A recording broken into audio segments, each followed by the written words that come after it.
is nothing. Only warm primordial blackness. Your conscious ferments in it. No larger than a single grain of malt. You don't have to do anything anymore. Ever. Never, ever.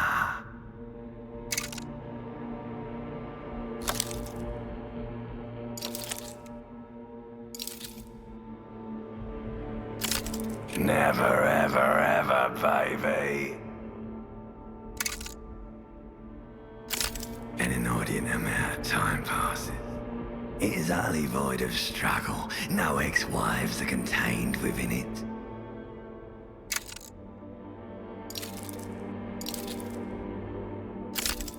An awareness creeps up on you.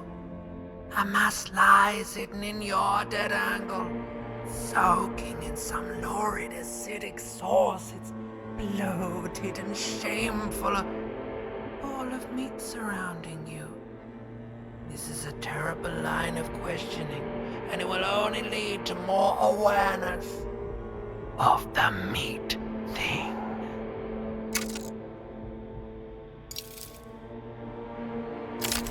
Ex-love, ex-tenderness.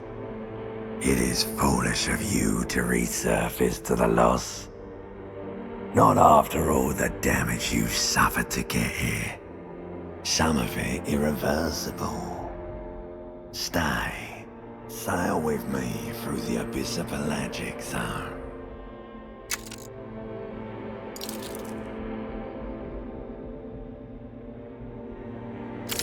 Do you really?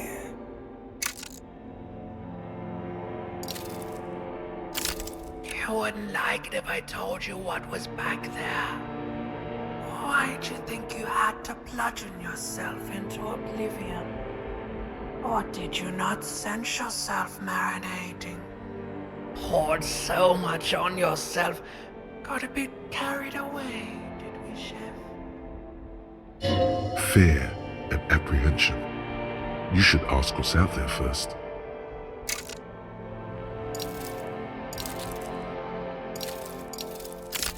Yes, your one disco mother. There's this giant ball there. And evil apes. And the evil apes are juking it out on the ball. You're one of them. It's basically all just evil apes juking it out on a giant ball. Infinitesimally small. You can't even make out it's a ball when you're joking it out. It's that large.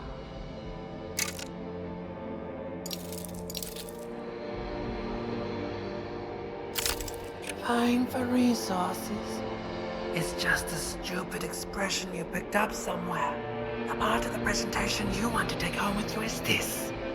You have to beat the other evil apes in the face, or you lose.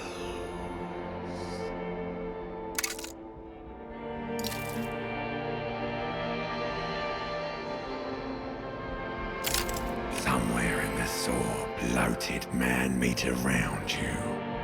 A sensation. Like a fly to the ointment, your conscience sticks to it. The limbed and headed machine of pain and undignified suffering is firing up again. It wants to walk the desert, hurting, longing, dancing to disco music.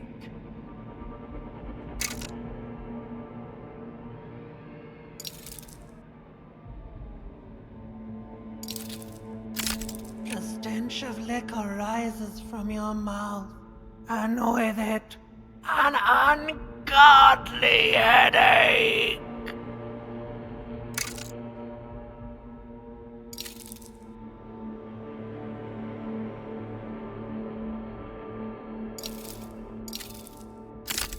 A fiery streak penetrates your skull, trying to force your eyes open. It's a sound, a clarion call from hell.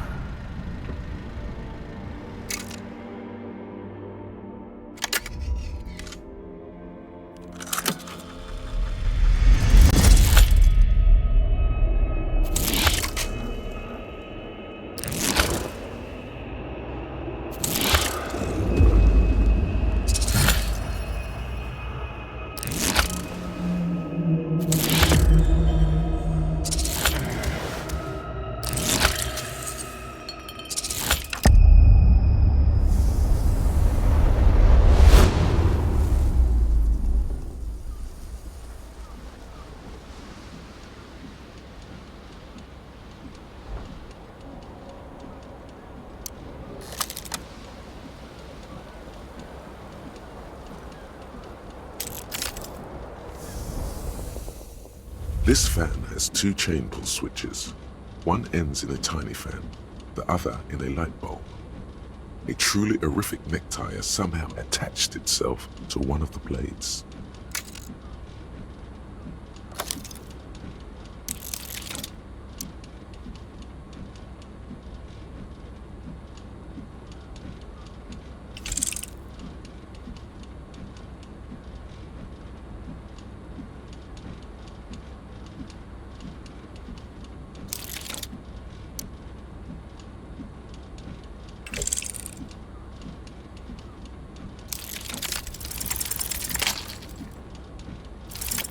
You swoop up and catch the tie. Snap! It's released from the blade. What you have in your hand is a truly hideous necktie, with 4 or 5 different patterns. The knot reminds you of a noose.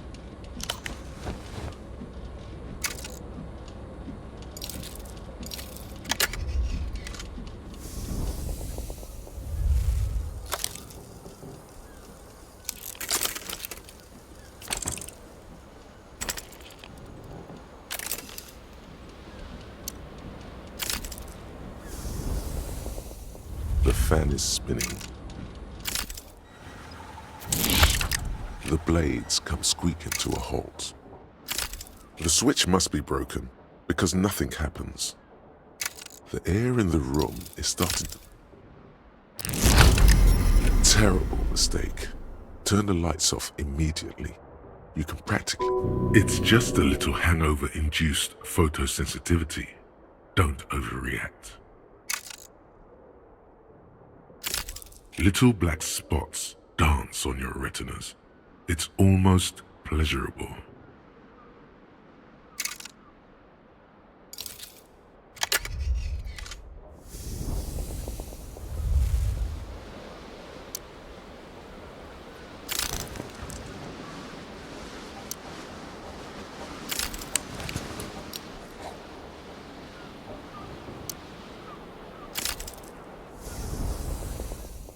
The window stands broken in its frame. Cold wind blows in.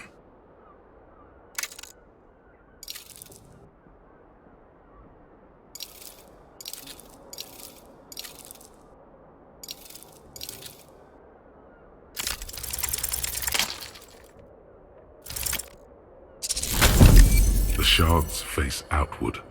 Whatever broke this window came from the inside. A fine web of scarring covers the back of your right hand, but none of it is recent.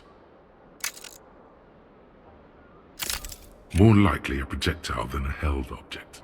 There are no fragments on the floor from pulling a tool back in after impact. It is too large for a bullet, yet too small for a piece of furniture. You're looking for something heavy and larger than your fist. Like the green shoe that's on the hat rack in the corner, which, coincidentally, is missing its friend. Congratulations, you smashed the window with your own shoe. Now you only have one. If you're lucky, you can still find the other on the balcony outside. The door to it should be outside your room.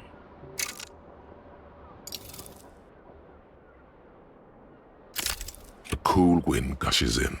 Your toes curl up from the cold.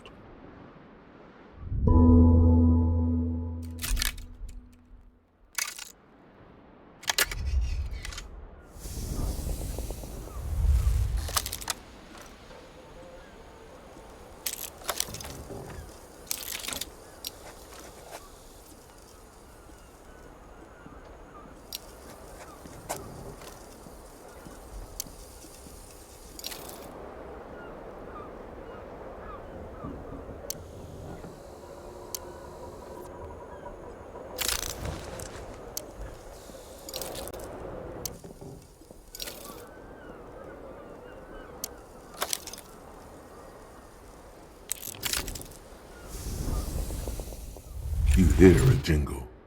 Keys are clinking in the pocket of your flare-cut pants.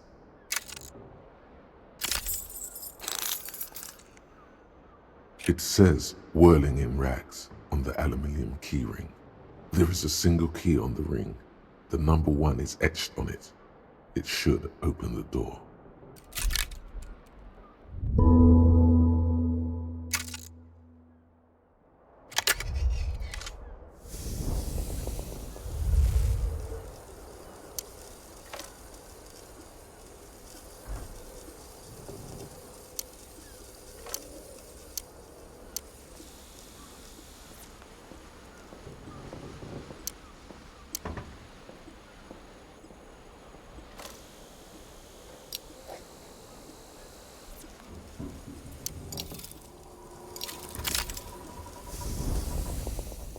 A mirror hangs above a bent and broken sink. In a fierce discharge of masculine energy, someone has ripped half the faucet off. Hot water sprays from the base and steam covers the mirror. You cannot see yourself, just the outline of a man.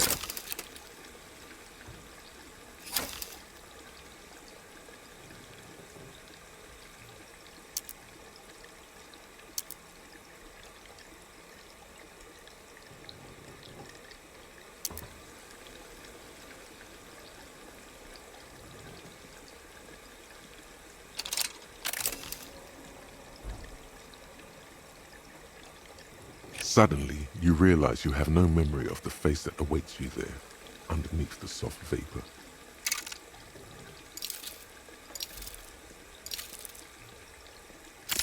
As you slowly reach your hand towards the surface of the mirror. Abort! You clearly have not thought this through. You won't like what you see there, and you will never unbecome it.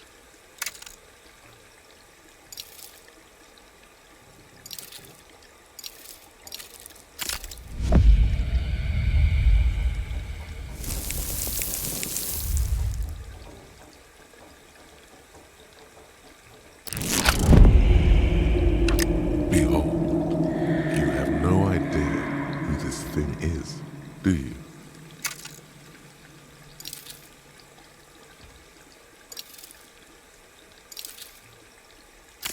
It appears you're also dead. There's clearly rigor mortis on your face. Or wait, is that an expression? Are you trying to make an expression with that face? Why?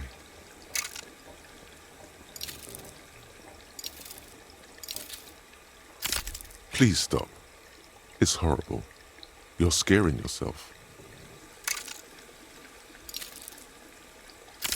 You can't, can you? It's like it's not even voluntary anymore. You have worn that grin into your face, and now it won't come off. What does it even mean? What is the emotion you're trying to convey?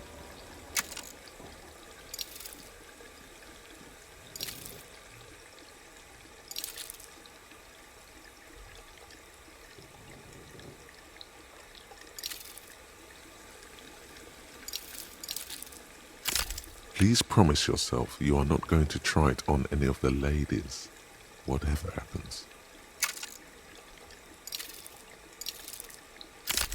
That's right. Not even yourself. Go ahead, try something. It's not an order.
A mirror hangs on the bathroom wall.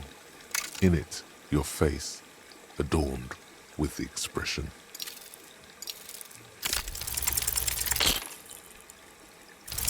Like the rest of you, it comes from a bad place somewhere in the past. That's all you know for now.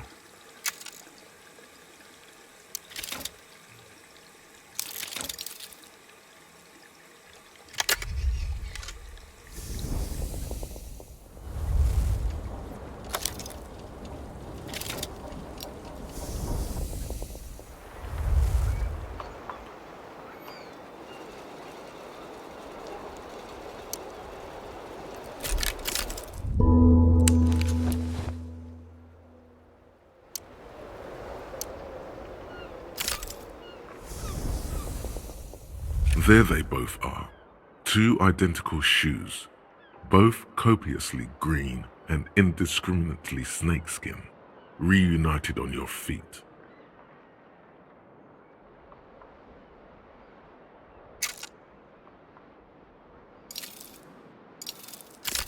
Good, they're balanced, comfy.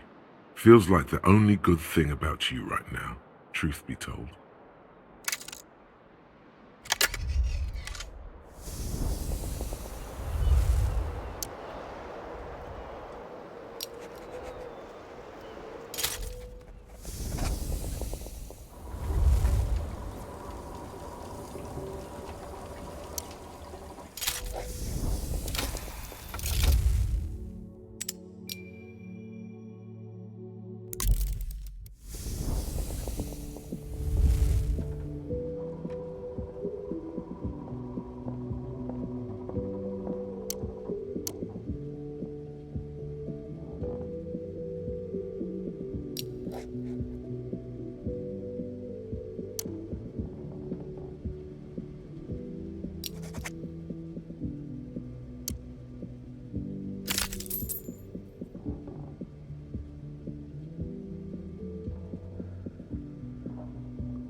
Officer. Her eyes are brown and her face is speckled with birthmarks. She can't be more than 28.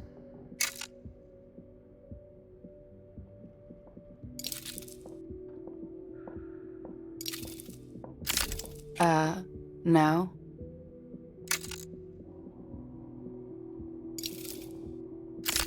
Because you're a police officer, sir.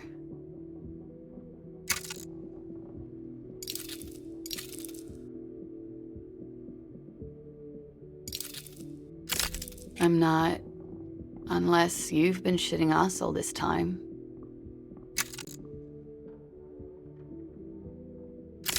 You've been here for 3 days, on official police business, no less.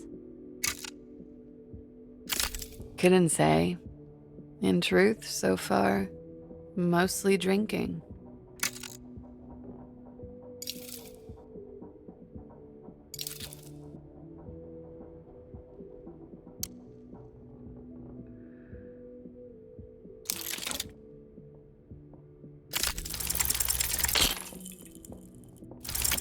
The words have already left your mouth.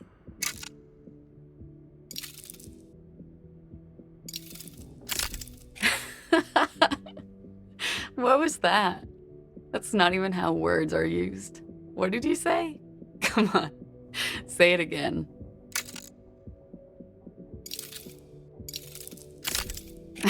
No, you see, that's not what you said. You said... Come on, man. Pretty, please. One more time. Goddamn right you did. You crazy asshole, you. What kind of cop are you?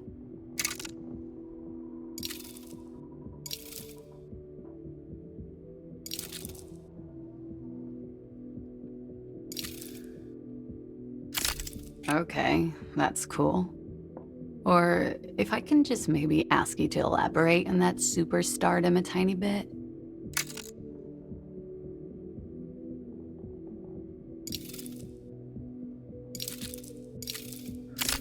I have certainly been entertained. Thank you. Whatever you are, you should stick to it. Otherwise, it's gonna suck for you later when you have to interrogate me. And for the record, no, I didn't do it.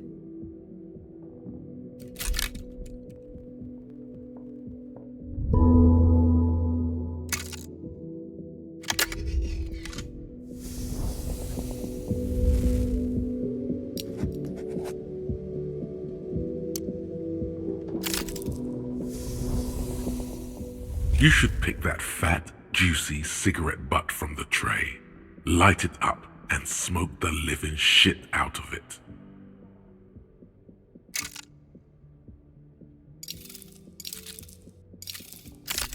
Who knows what you are? A monster, a murderer, the gnome of Jeroma?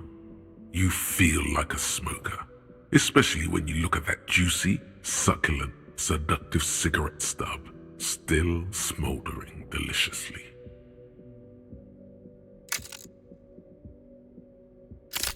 How very astute of you. This renders it ineffectual. You should look for a whole cigarette, or better yet, an entire pack. Strike that. A carton. Make sure they're all healthy and able-bodied. Then smoke them all.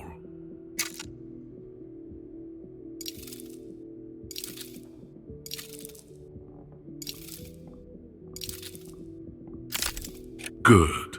They'll make you stronger and better. You're too old to be cool now, but find cigarettes, smoke them, blam. Instantly a cool renegade man, a mystical red dragon with smoke rising from his nostrils. Plus, smoking then gives massive bonuses.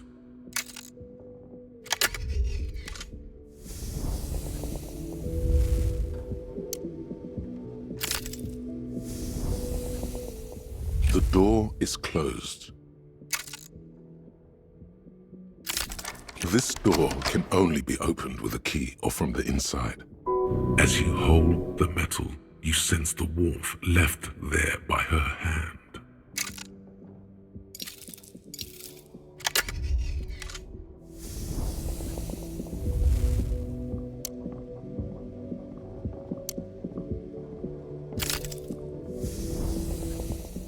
The door is closed.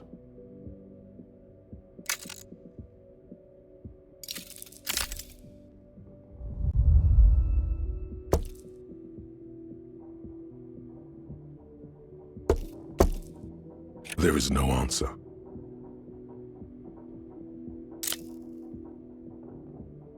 There is no answer. You hear the shower being turned on, somewhere inside. A tremendous loneliness comes over you. Everybody in the world is doing something without you.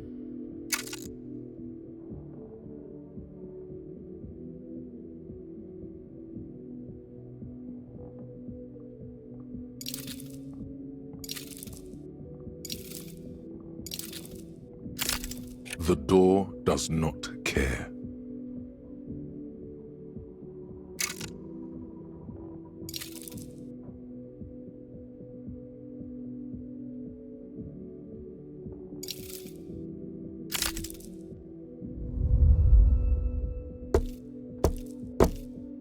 Still no answer.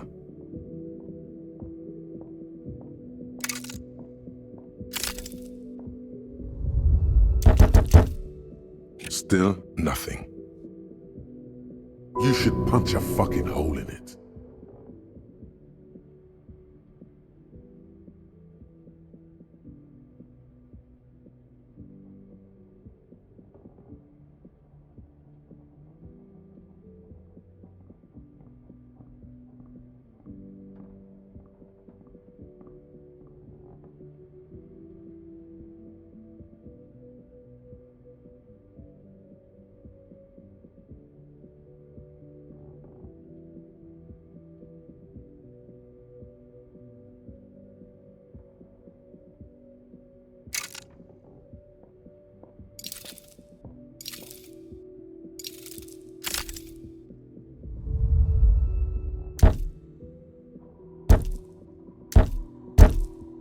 You slam your fist into the vinyl. It does not produce a hole. The door sits sturdily in the frame, and your fist hurts. This was all a very good, normal thing to do. Not to mention, great exercise.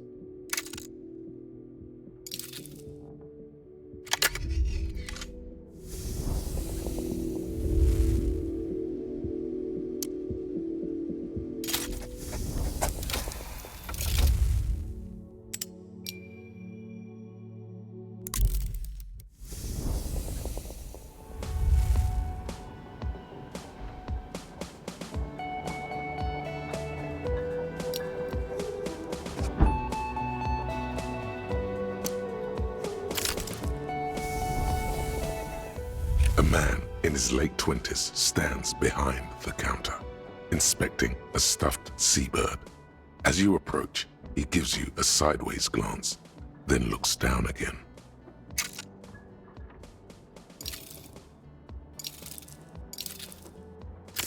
No, I'm not the bartender. I'm the cafeteria manager. He's very animated all of a sudden. This seems like a touchy subject.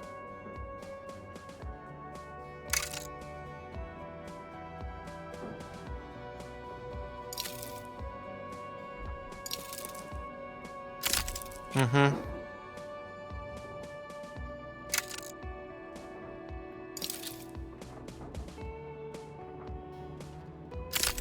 A competent work of taxidermy.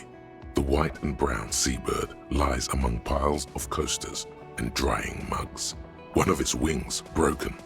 The man is trying to mend it. Looks like the bird was ripped off the shield that was used to mount it, most likely on a wall. A small engraved steel tag says, "The Great Skua, Ste Koari Skua."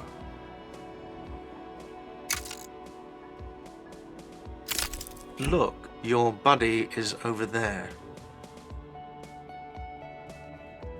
Why don't you go and talk to him, okay?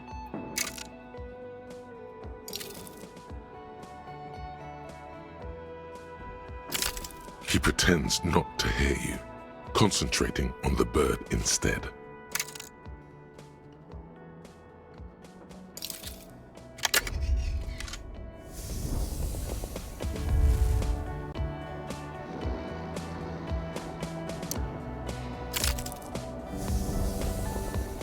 A man is sleeping at the table, wearing mud-caked boots and rolled-down overalls. The back of his shirt reads, "Wild Pines," encircled by a logo with a tree. A colorful piece of plastic is dangling from his carabiner. Makes your fingers itch. On the counter, rolled out of his open hand, you see a blister pack of headache medicine.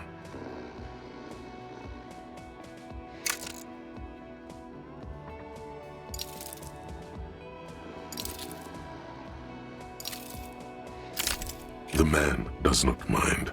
You probably need them more than he does.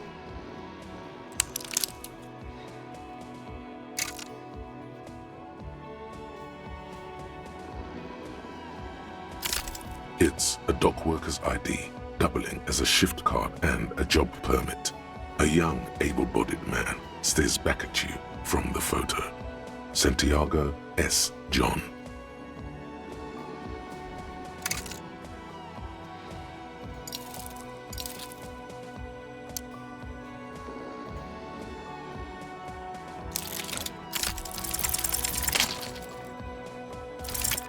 Your fingers find their way into the shackle, flick it open its spring-loaded gate. The metal loop holds the plastic ID and a leather-bound pocketbook.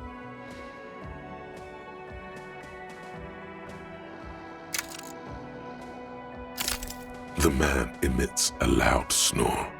Is he about to wake up? Doesn't look like it, but you never know. Better be quick. You slip the plastic ID card out of the loop and pocket it. The man continues to snore.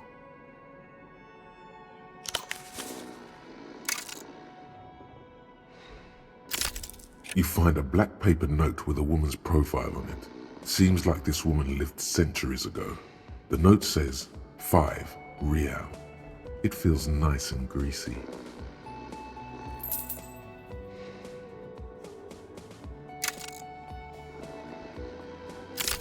The sleeping dock worker has little to say about your actions. He remains silent.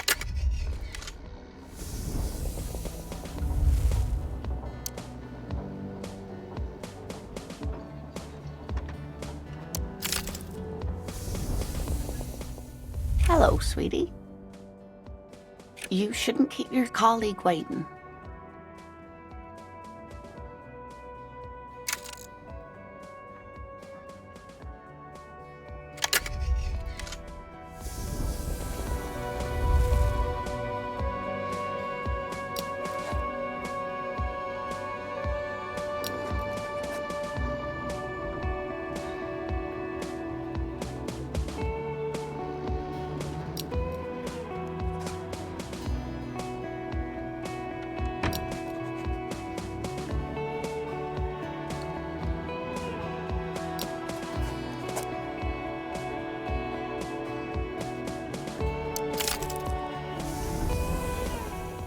That sugary black rum stain on the counter makes you teary-eyed with joy.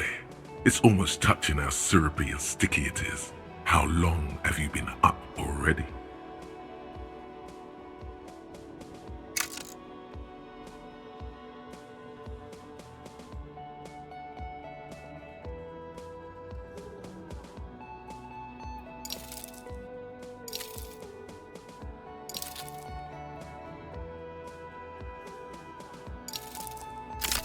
Attaboy. It's coming back to him. You had your mesolimbic reward pathway worried there, not thinking about drinking all that time. It was like you weren't yourself.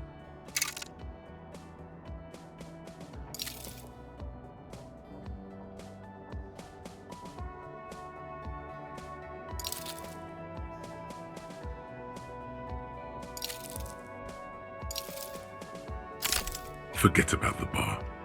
Or don't forget about it. You should totally try to get a drink there too.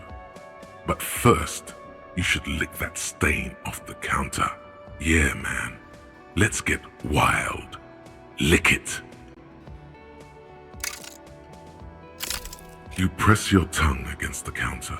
The stain is crusted at first, but after a couple of licks, it starts to melt like a snowflake. If snowflakes were made of spiced black rum, maybe it's your imagination, but there's already some lemonade in it too, and some human hairs. It would go well with those cigarettes. That's a great combination.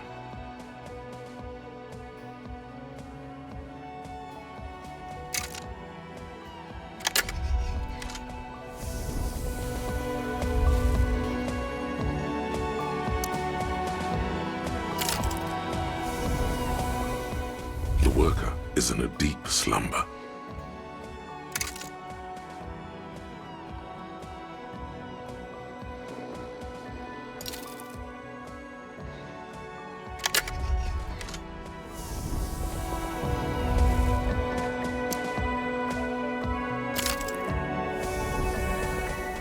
The worker is in a deep slumber.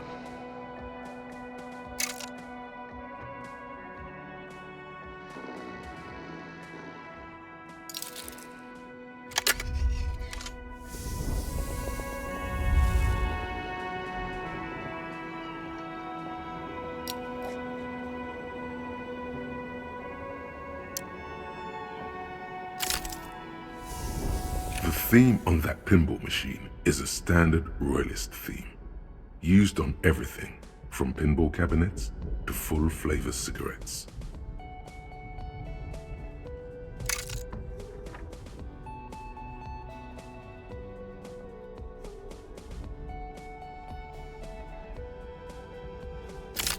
Clinging to a picture book version of the past century, waiting for the king to come back and cast out all the profiteers and homosexuals. Basically, imagine a yellow plastic crown with a liquor brand emblazoned on it.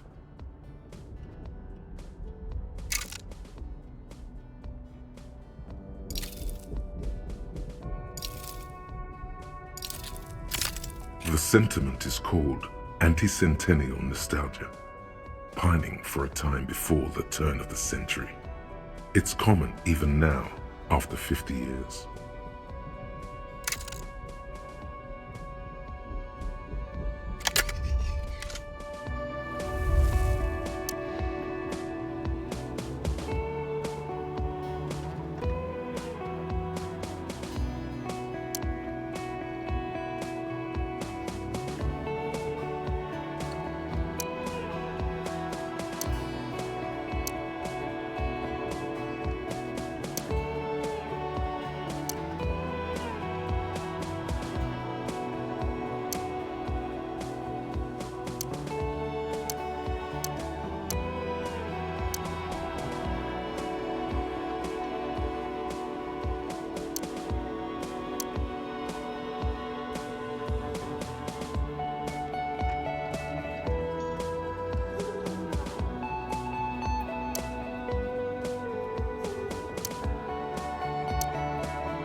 A bespectacled man in an orange bomber jacket is. As you approach, he narrows his eyes and extends his hand in greeting. On the sleeve of his bomber jacket, as well as on its back, are the same enigmatic white rectangles as on your blazer.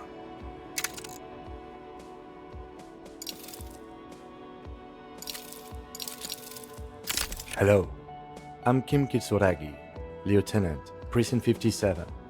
You must be from the 41st. You realize he's waiting for your name.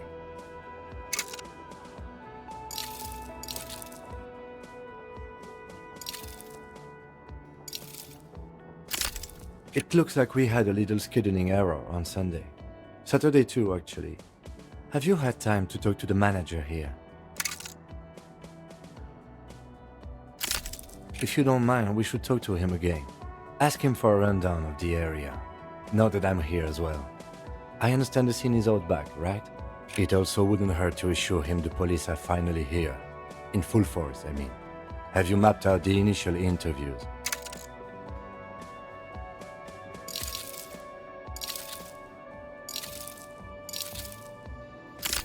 Okay, we'll have time for that after we take a look at the coroner's case.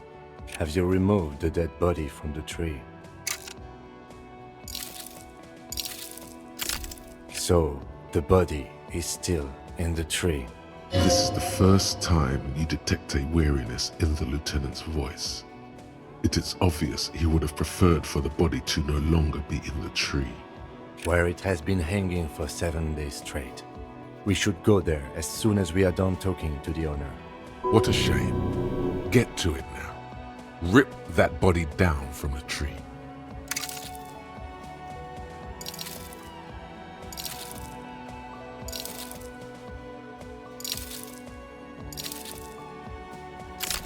After you, officer.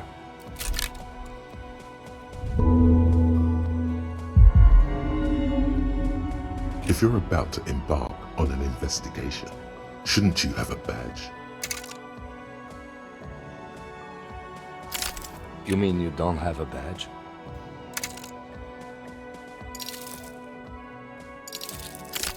Losing your identification card is a serious matter. My vehicle has a shortwave. You can use it to report your badge missing. I advise you to try to locate it as quickly as possible, but getting the body down should still take precedence.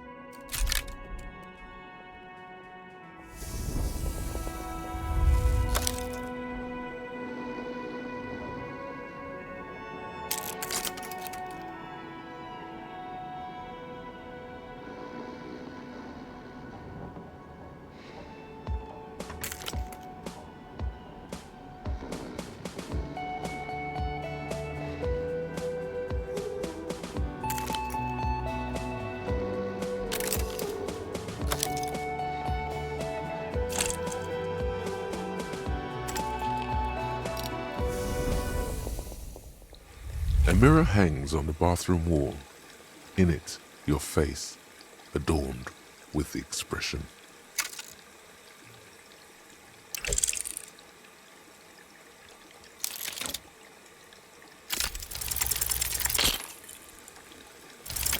Like the rest of you, it comes from a bad place somewhere in the past.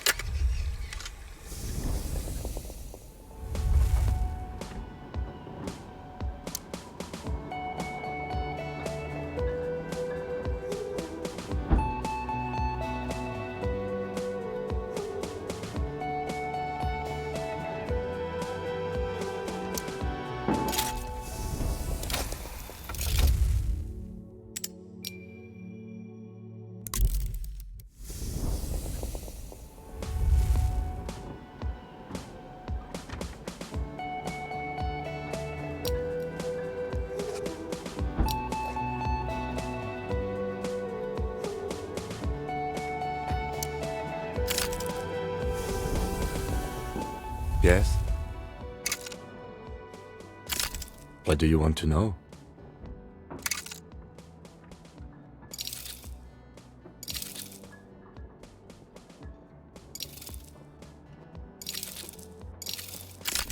Maybe you can tell me what you do know to help me narrow it down a bit. Do you want me to brief you? 3 days ago, the RCM Emergencies Desk received a report about a security guard who was found hanged in Martinaise. An anonymous caller said there was a dead body behind the Whirling in Rags hostel cafeteria. The cadaver had been there for 4 days. No one had come to investigate. During that time, the victim had been stripped of his belongings. The caller did not identify him, but used the word lynching. There is an ongoing labor dispute between the local dock workers and the logistics company Wild Pines. I was told we should approach the death as part of this dispute.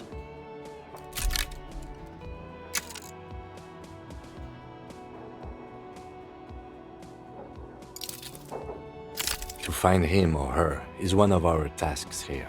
For now, all we know is that the tone was muffled using a device of some sort. The desk could identify neither the caller's age nor sex. There's a strong prejudice against involving the RCM in what's seen as union matters. The dock workers' union is the de facto police in Martinaise. Now it appears they've started executing too. We cannot allow that.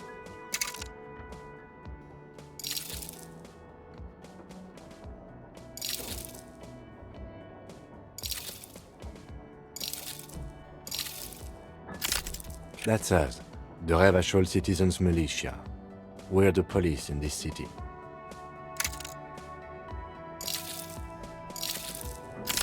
That's right.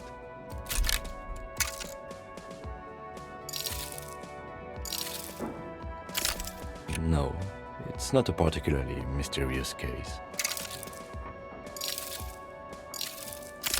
The deceased is a security guard for a corporation involved in a labor dispute.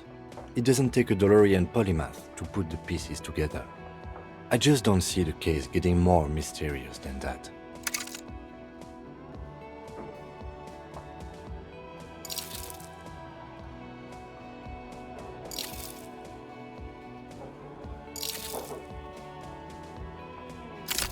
There was some interest in this case at my station, but not for the reasons you have in mind. You seem to wish there was Cut this boring stuff off immediately. You know what this case is about.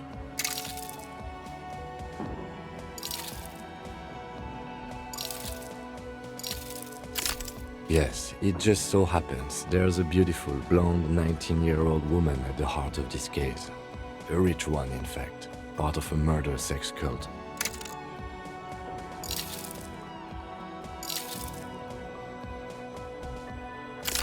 Actually, it does have to be murder. This is a murder investigation, but we digress. He's basically challenging you to sex it up with some lurid twist. Don't get right into it. Sit on it a bit, then hit him with it. I'm afraid you and I are pawns in a pissing competition. You don't know? I assumed you were in on it.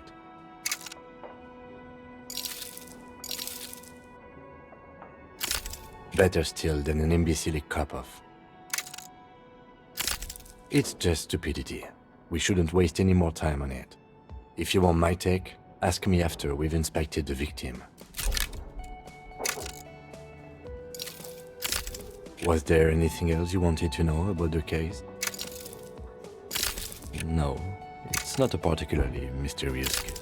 The deceased is a security guard for a corporation involved in a labor dispute. Then you are in luck, because we are in the midst of a major strike by the dock workers union. Maybe more than that. The union clearly wants a piece, not just of the industrial harbor, but the Wild Pines Corporation itself. I expect the case itself to be less challenging than navigating these community matters. This district isn't used to the RCM's presence, and the union rarely overplays its hand, as it appears to have done in this case. No, it's not a particularly mysterious case. The lieutenant adjusts his collar. It doesn't look like he wants the case to be more mysterious.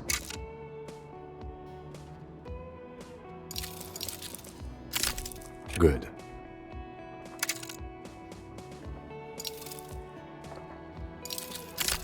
No response. He just arches his brow. Have you tried concentrating on something other than your personal affairs? There is a sudden, harsh edge to his voice, like he's tired of hearing about your personal affairs.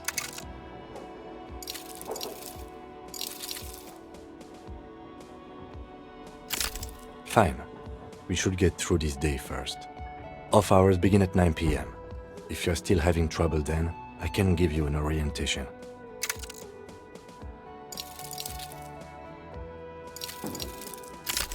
Focus on other people's troubles, not your own. That is a relief. Your heart beats twice like a fist. The serotonin deficiency makes your teeth clench. The lieutenant glances at his electronic wristwatch.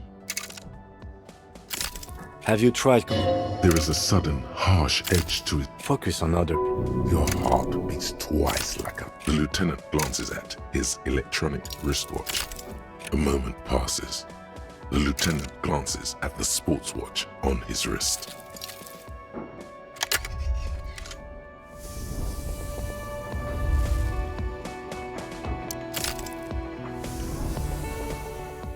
The The man with the unimpressive beard notices you approaching. He drops the ledger he was holding and turns to the lieutenant. Mr. Gart, right? You run this place. Yes. I am Kim Kitsuragi from Precinct 57. This is an inter-district investigation, so joining me from Precinct 41...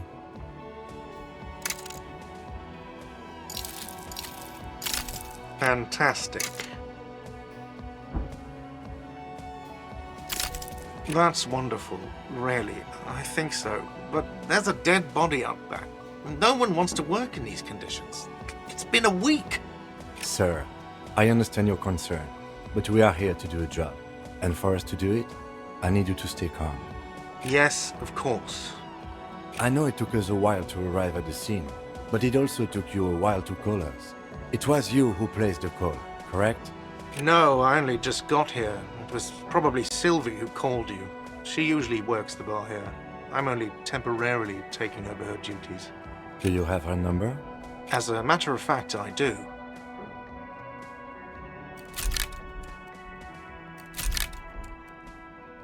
This sounds like something you can use to call this Sylvie later. You said you just got here. From where? Are you a local? What, of Martinaise? No. I live in Jamrock. I only sometimes come here to keep an eye on the place. This is just one of the many, many cafeterias I manage. But you still know your way around, yes? In case we need directions. Yes, I know where some things are, but as I said, I don't live here. I just used to work here. And I'm not going to start working here again, if that's what you think. I didn't imply that. Detective.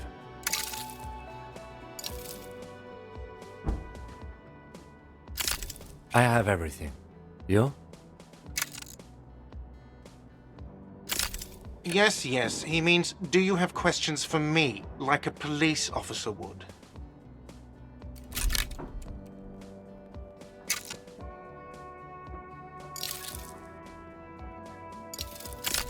She went away because none of your business. Extra fine.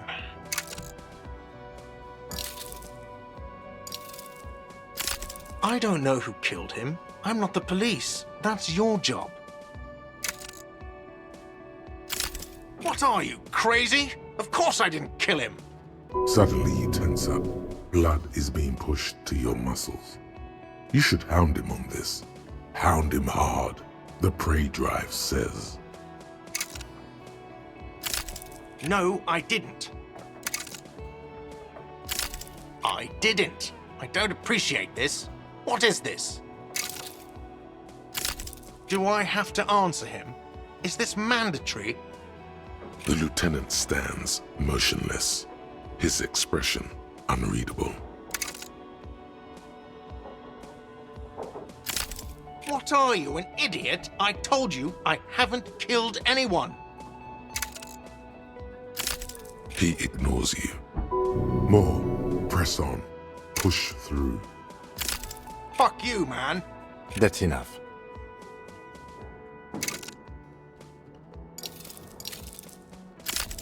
That's a real pity.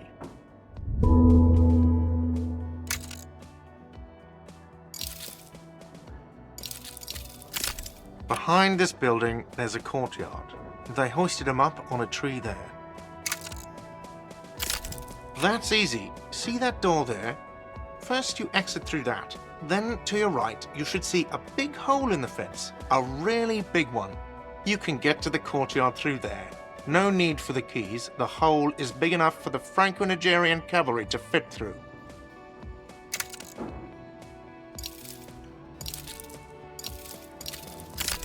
Let's go. Not so fast. You owe me 130 real.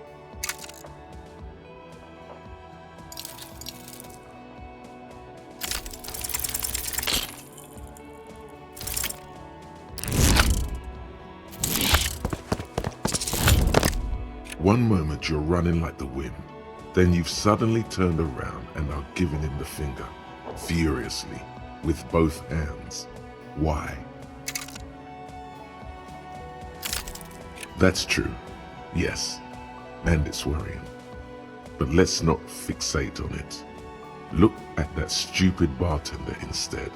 He has no idea what's going on. You and your fuck you fingers floating in the air. Barkeep's got his mouth agape like an idiot. You showed him.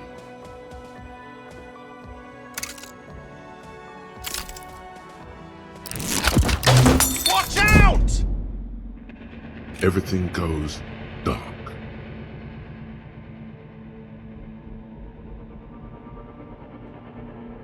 Back so soon.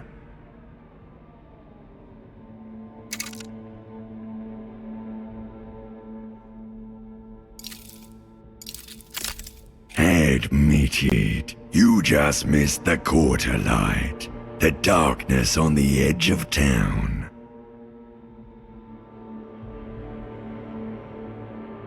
How's it going out there? Are the tiny apes screaming about money yet?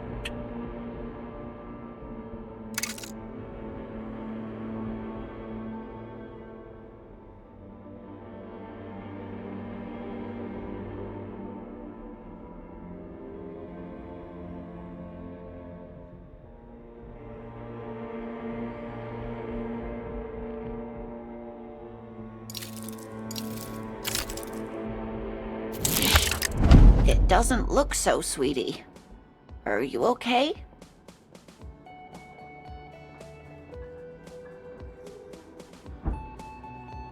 No, you have sustained a trauma to your lower neck. In addition, you have strained your left trapezius muscle. Pain surges down your back when you move.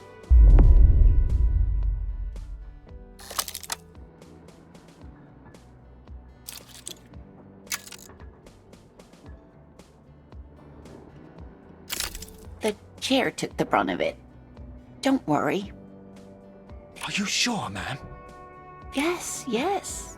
Check on him. Sir, I didn't mean for this to happen. I'm sorry. This has always been a cop-friendly place.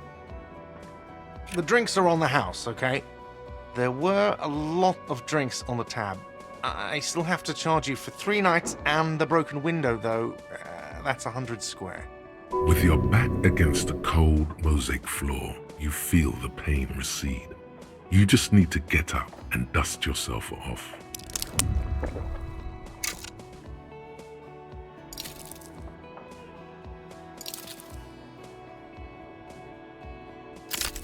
Don't thank me yet.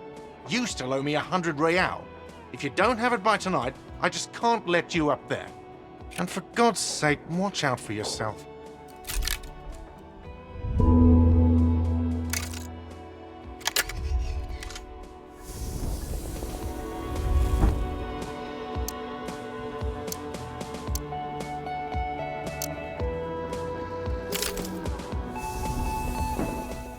Hello, sweetie. Wait, who's Sweetie?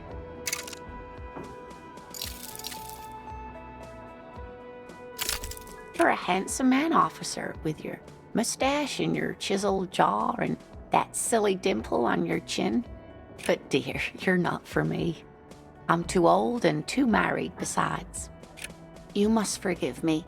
I'm getting so scatterbrained. I completely forgot to introduce myself. I'm Lena. My husband Morel and I are staying with our friend Gary just down the street, but I come here for tea when they're away. This Lena is wacky enough for the motley crew.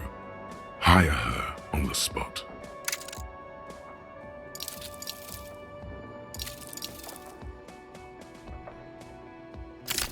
Yes, officer. You look rather dazed. Like a stunned fox. But surely things can't be that bad.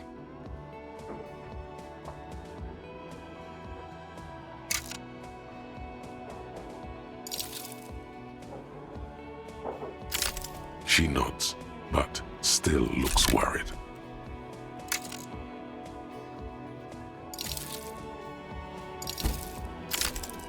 Oh, I'm perfectly all right. I'm more worried about you. What was that?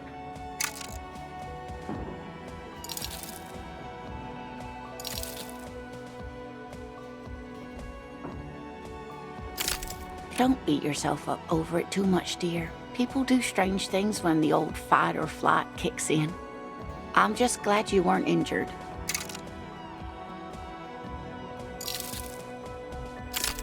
Whatever do you mean?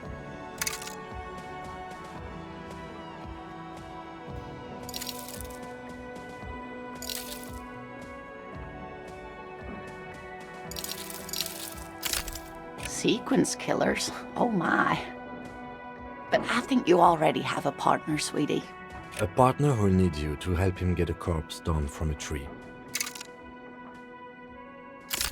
Yes, and it seems to me that you do well to stick close to him. He has the look of an upstanding officer of the law, someone you can lean on, and, sweetie, you are looking unsteady. And even if he weren't there, I don't think you'd have much use for me.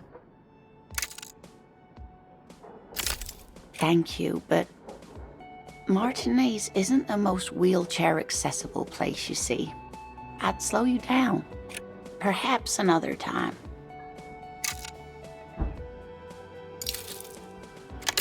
Of course, dear.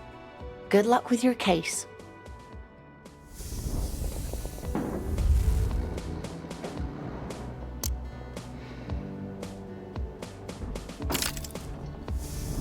By the way, where is home?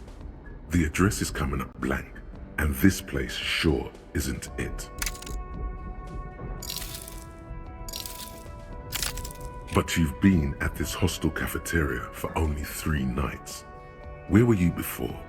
You had to be somewhere.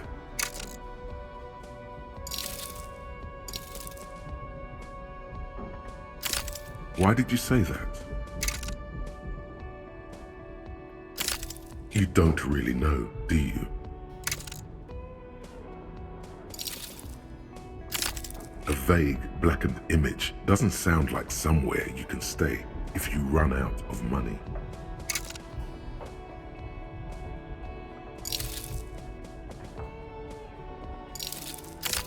You can try. Run some addresses in your head when you get the time. Maybe a street or an apartment will appear.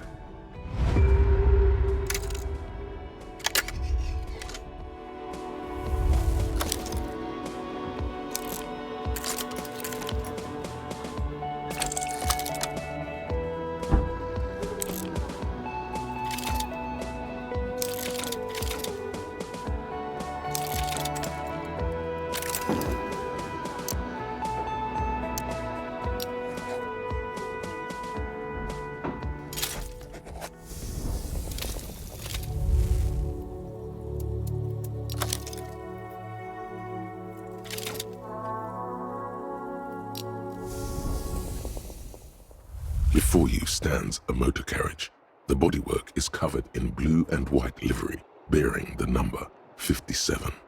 Vapor emanates from the large engine on the back of the vehicle.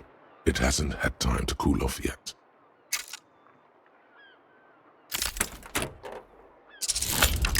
In the cabin, you are welcomed by a set of steering levers, a radio microphone on a hook, a pull-out toolbox under the seat, and the soft glow of the fuel preheater gauge. A scent of leatherwork and heavy fuel oils washes over you. The frequency tableau lights up, and a green button labeled Prime Line glows like a feline eye. And then you hear something. The soft purr of electrical kittens, radio waves cast far and wide over the metropolis. A woman's voice greets you through the static. This is Precinct 57. Hello, Lieutenant. How may I assist you? Hello, Alice. Please assist our colleague from the 41st Precinct here. I'm putting him on.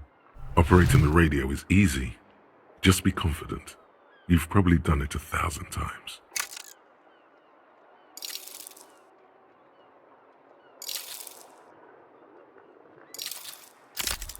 This is Officer Alice Demetri, Precinct 57. How may I assist you? Under the green Prime Line, a yellow Saved button catches your eye. You wonder what the Lieutenant's default radio station is. Just a second, officer.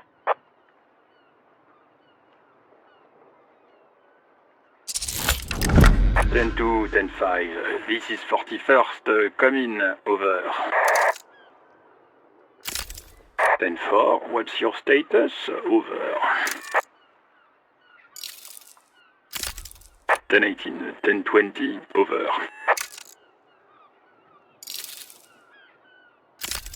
State your message, sir. Over. 10-9. Repeat message. Over.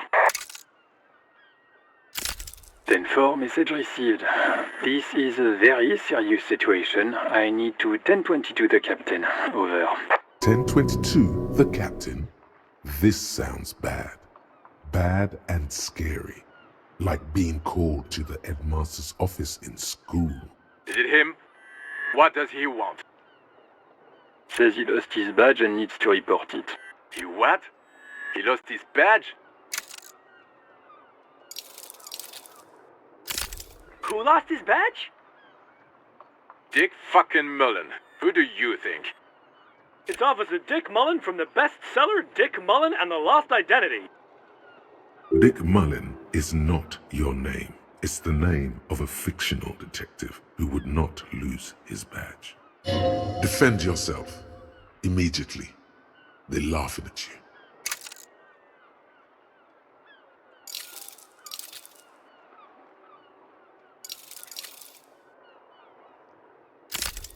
"10-4, I hear you, officer. I'm just going to make a note here that you are in pursuit of your misplaced badge. Over." Fuck me. Mac, come here. You've got to hear this. Dick Mullen lost his badge. What's going on? Super Cop here lost his badge. He lost his what now? His badge. He lost his goddamn fucking badge.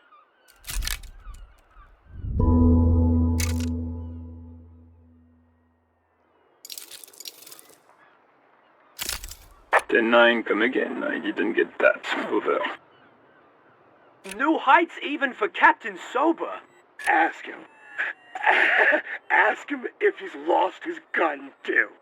Sergeant Orson wants to know if you lost your gun too. Over. Check your pockets. Check your... Holy fuck. You don't know where it is, do you? No. It's gone. It's not fucking on you. 10-9, come in, officer. Did you get my question? We were wondering about your gun. Over.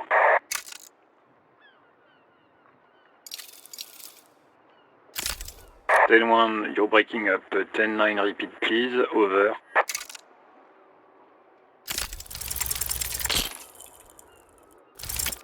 Even before you can get the words out, everything gets scrambled in your brain. He says he didn't lose his gun. Or his phone, whatever that means. Ask him to describe it. His gun. Not his fun. Just the gun will do. Satellite Officer McLean requests a description of your weapon. Over. The fuck do you need a gun for? Look at the pythons on your arms. You are a gun. The biggest one in the world. It's a single-shot kill A9. An armistice, to be precise. Says it's a kill 9mm armistice. Armistice? What, is he a fucking... Clearly he doesn't have his Villiers anymore. Dear God, he lost his gun? Oh my, I can't. This isn't really a laughing matter. Mac can face a giant of Coco Noor by himself, but Disco here made him piss his pants. Oh, I can't. Fuck. He lost his...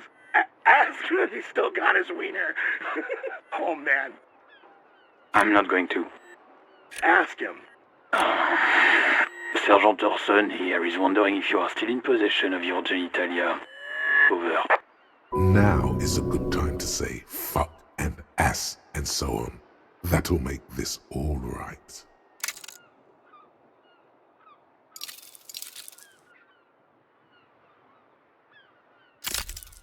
That's a negative. Not going to say that. Over. What's he saying? Share with the class. He said he sodomized your mother. The prick ate Mama's vanilla waffles at the captain's birthday party. Some nerve he's got. Sure her vanilla waffles were the only thing he ate? Shut up, Chester. This isn't funny. This is my mom we're talking about. Tell him to apologize right now. Sergeant Orson requests that you apologize for the claims that you made about his mother. Over.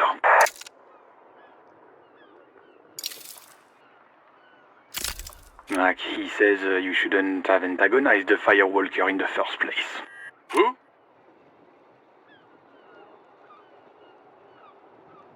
Satellite Officer V.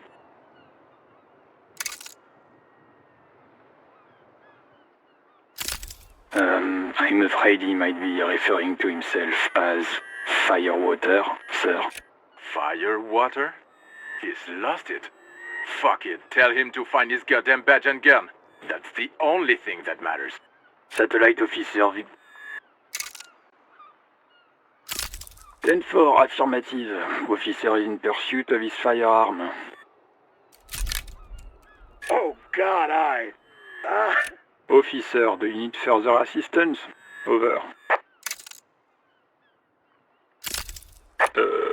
Okay, 10-4, sir. I hear you. Relay your question. Over. Wait. Before you say anything stupid, think it through.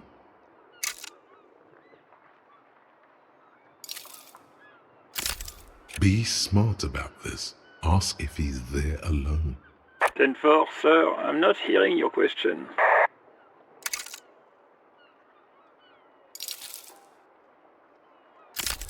10-9, repeat message. I didn't get that, sir. Over. Sir, I will not have you talk to me in this manner. Over.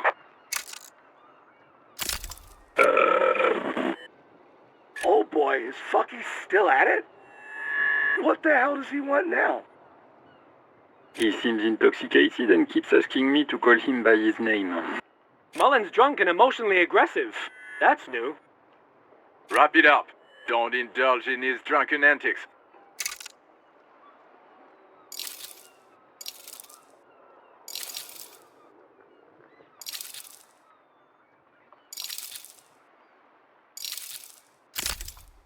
Well, that's, What the fuck does he want now? More attention? A $5? A parade? No, I think he's requesting personal details of his life. Officer, you've never shared things of that nature with me. Over. 10. Excuse me, sir. Over. No, sir, I haven't. You're not really keen on mentioning your home life, so I've always assumed things weren't that good on that front. Over.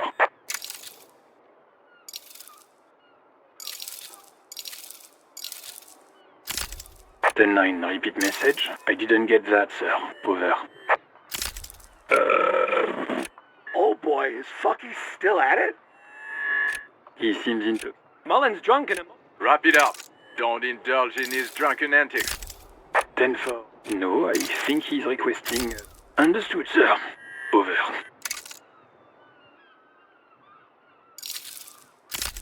Roger that. 10-10. Over and out. Roger that. 10-10. Over and out.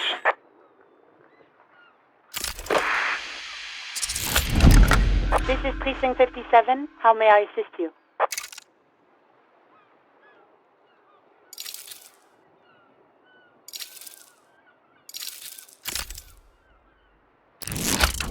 As always, it's DJ Mesh and Felicio, and you're listening to Street Freaks FM, bringing you the hottest, the nastiest, the most vulgar. A flock of seagulls takes off nearby, startled by the roaring radio. Right away, the lieutenant reaches into the cabin and turns off the radio. He's not looking at you as he says, Someone must have been messing with the radio, or maybe it picked up a random frequency. You wanted a prime line, right? Oh, is that what it was called? Go for it. Turn the radio back on while it's still on the Speed Freaks FM.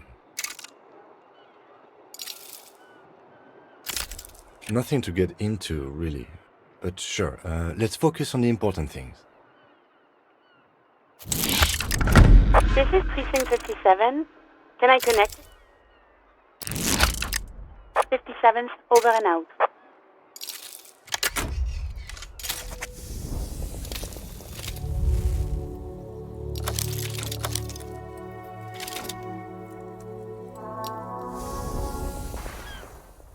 In the cabin, you see a set of steering levers, a radio. This is Precinct 57. How may I assist you? Of course. What is the number, officer? Yes, hold on. Her number is 005 1944 298. Received. Hold on, officer.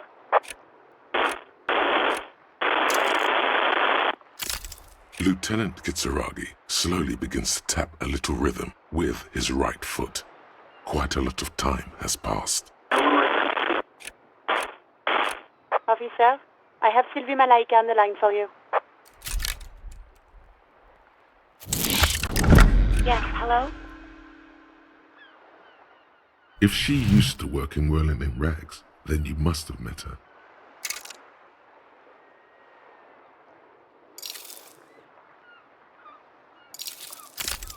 Oh, right. Hello, officer. What can I do for you? There is no resentment in her tone. She wants you to ask her out. No question about it.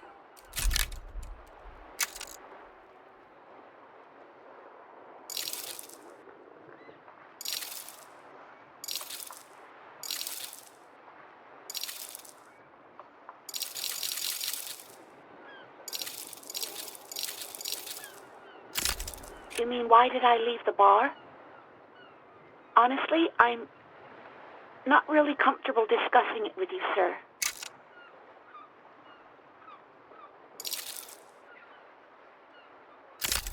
Maybe, I don't know. I just know I have to take some time off right now. No, not me.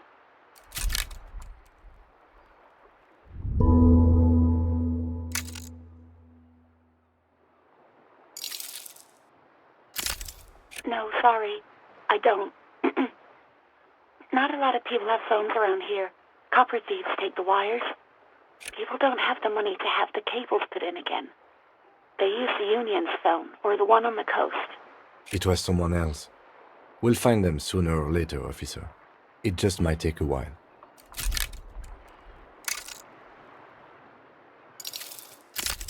What? Of course it bothered me. But I thought the union already knew about the court.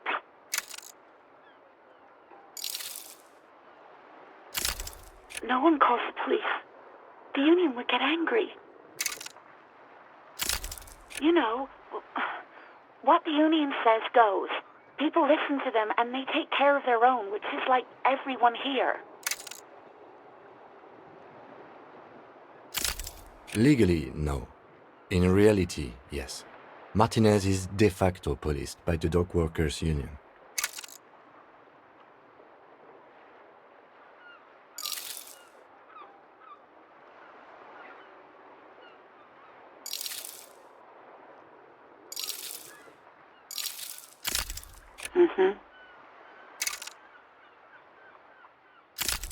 I don't know what to tell you, officer. I didn't call you because I didn't want to get in trouble with the others. With the union. I'm sorry about that.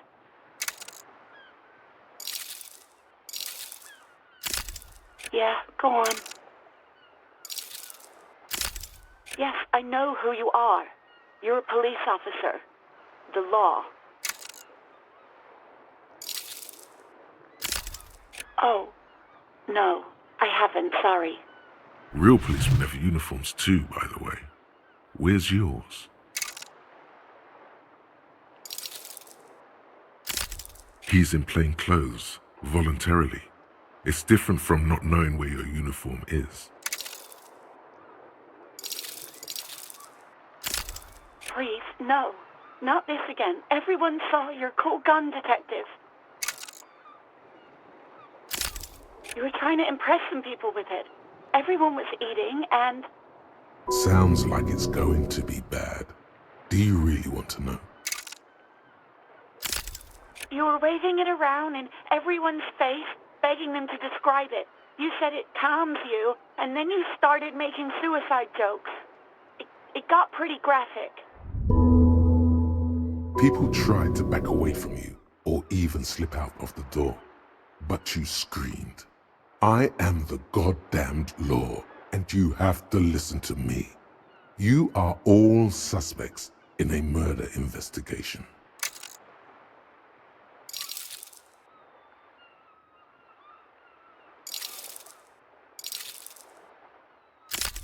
No idea.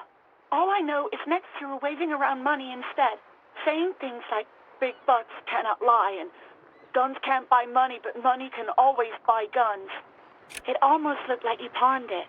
But believe me, I did not ask.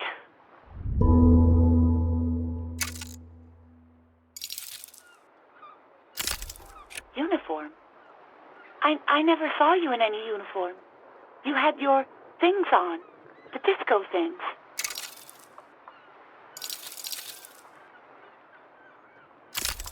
No, absolutely not.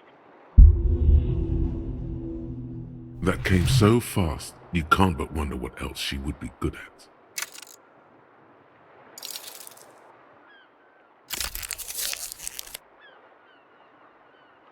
That came so fast, you can't but wonder what else she would be good at. Baseball? Ring-a-bell quiz shows?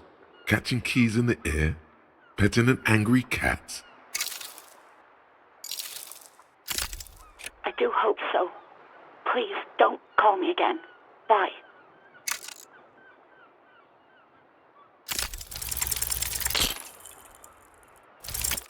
No, she doesn't have a problem with you. It must be someone else she's angry about. Some other guy. Like Gart. You know women and their constant problems. Yak, yak, nag, nag. How's one supposed to get the love going like that? That's where you step in. You're Lieutenant Love, matchmaker extraordinaire. Help the poor girl out, lest she turns into a spinster.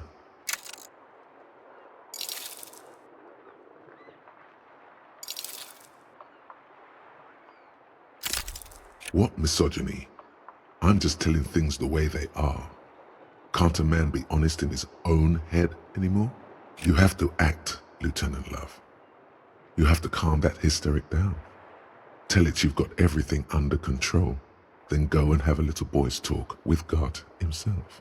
Think you can do that, Lieutenant Love?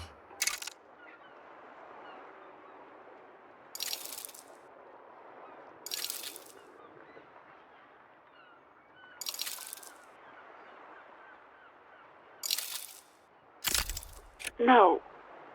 What?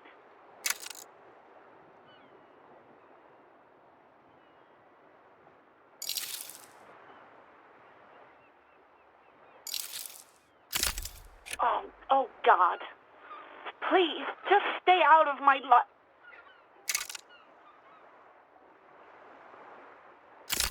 What? What is it?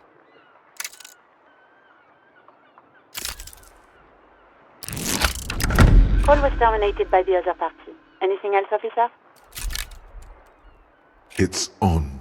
The love quest is on. Too late, everyone. It's on. Take it to God now.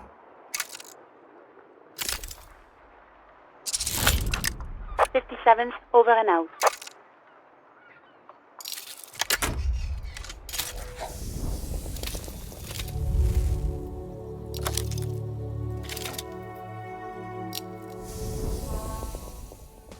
Hello again, sweetie. You know where we are, right? That's right. And where is the Whirling in Rags cafeteria itself located?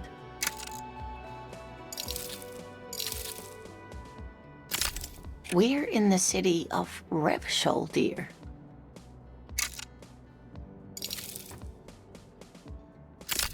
How would I even begin to tell you? Revachol is the most beautiful city in the world. We're fortunate to be here, you and I. I haven't seen very many other cities personally, but everyone says so. Revachol is a rare jewel. This city used to rule the world, though it has seen better days. Speaking of history, you know what year it is, yes?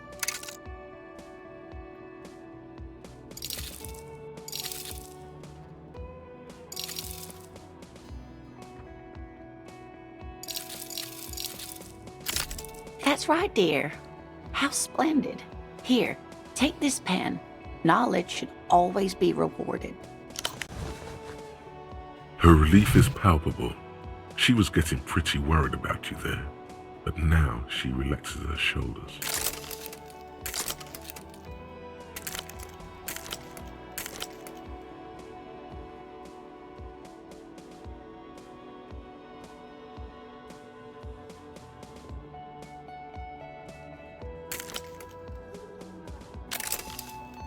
Outside, the melting snow seeps into the cracks in the walls and the cobblestone streets, all the way down into the sewers.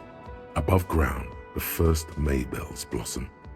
You can feel it, a great cold. Then the shiver passes. I can tell that this is taxing for you, so I'll just ask one more question. What regime are we living under? What mode of government? Outside, the melting snow seeps into the cracks in the walls and the cobblestone streets, all the way down into the sewers. Above ground, the first May bells blossom. You can feel it, a great cold. Then the shiver passes.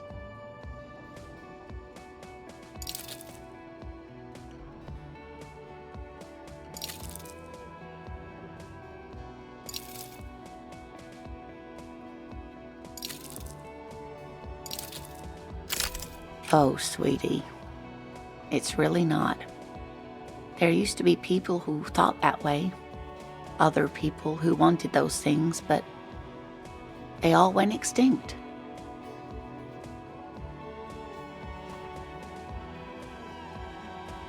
Revachol is a zone of control led by an alliance of foreign powers called the Coalition. We have almost no government of our own, and certainly no dictatorship of the proletariat.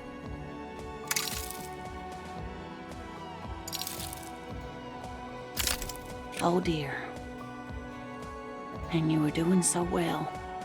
There aren't any cops in Revachol, not in the traditional sense. The status of law enforcement has been a complicated matter since the revolution. But we should stop for today, sweetie. You look like you need a break. Besides, I'm not the best person to explain the big things to anyone. She's scared now. She's realized you really are brain damaged.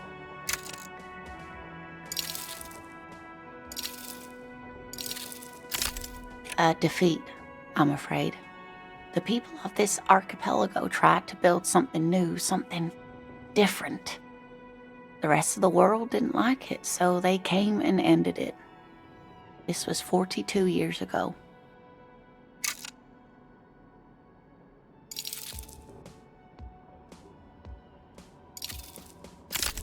Of course, sweetie, I really don't know how to explain it better. Someone more educated in sweeping matters. Maybe you should ask. No, I'm not an encyclopedia. I won't be a guide either. I'm a detective. Of course. Then I don't know. Someone rich, maybe? Wealthy people are educated. Though I don't know where you would find a wealthy person in Martinaise. That's a good point. This doesn't look like Rich Central.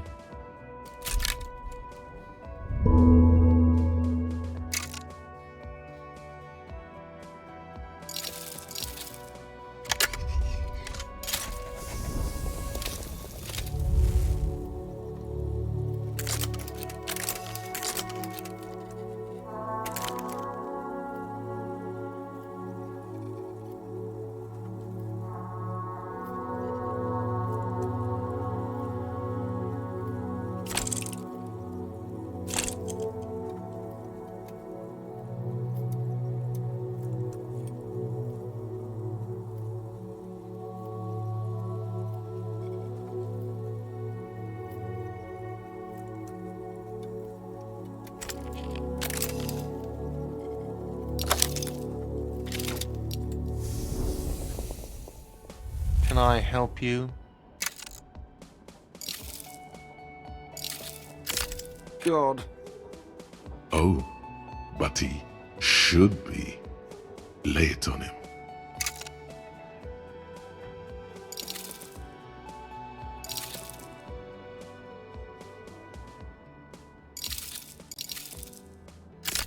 Wonderful. It is. It's wonderful. What? What does that mean? Cock carousel?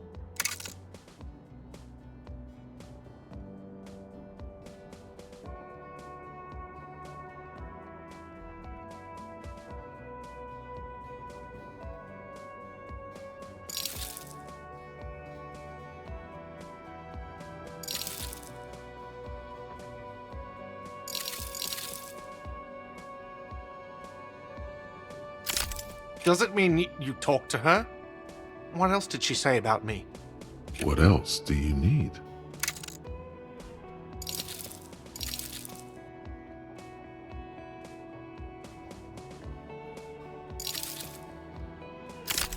The man leans his hands on the counter and sighs. His head drops between the shoulders, heavy and defeated. She broke the bird, you know. The great skewer. I found it on the ground with a broken wing on the morning she left. I should have known. It was her way of telling me to piss off. I should stuff it up my arse. Yes, the bird is connected to this. It's a symbol of hope, and she broke it.